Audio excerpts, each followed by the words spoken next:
Formula One is heading toward a new regulatory cycle, yet many of the most intense discussions are already unfolding far from the racetrack.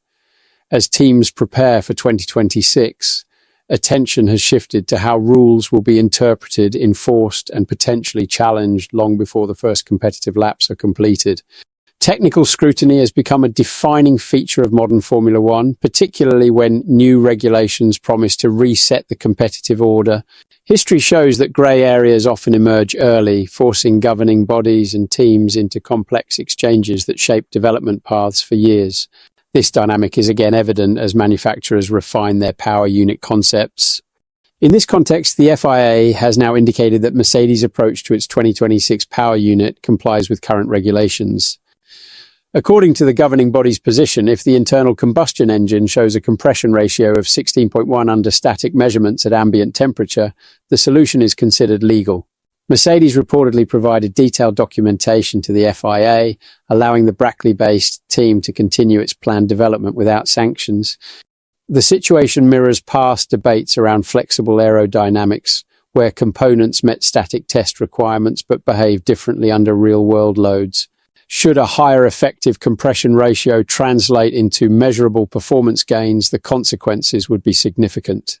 Estimates suggest that a move toward values closer to 18.1 could be worth around 10 horsepower, a margin large enough to trigger the IDUO system, which grants additional development opportunities to manufacturers deemed to be lagging behind. Under IDUO rules, the FIA will evaluate internal combustion engine performance every 6 races during the 2026 season. If a supplier falls more than 2% behind the benchmark, it may receive 1 development upgrade, rising to 2 if the gap exceeds 4%. This framework has placed rivals such as Ferrari, Honda, and Audi in a difficult position, as sources indicate they may be unable to rework combustion chamber designs before 2027 due to long lead times. However, engines have not yet been homologated, leaving a narrow window for targeted interventions before the opening race. Some manufacturers are exploring advanced manufacturing techniques, including additive metal production, which allows highly complex geometries and specialized alloys.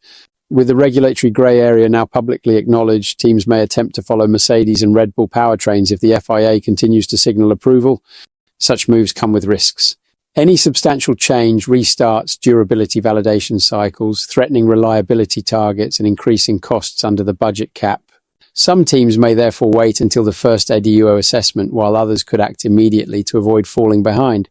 This technical escalation is also expected to influence aerodynamic concepts, potentially complicating overtaking despite regulatory intentions. Mercedes remains confident, having reportedly shared its solutions with the FIA within required timelines. Yet past precedent, including the Racing Point case in 2020, shows that approval can be overturned following protests. With rivals closely watching and protests likely at multiple events, the issue remains far from settled. What's your take on this situation? Share your opinion below and don't forget to subscribe to the channel for more Formula One updates.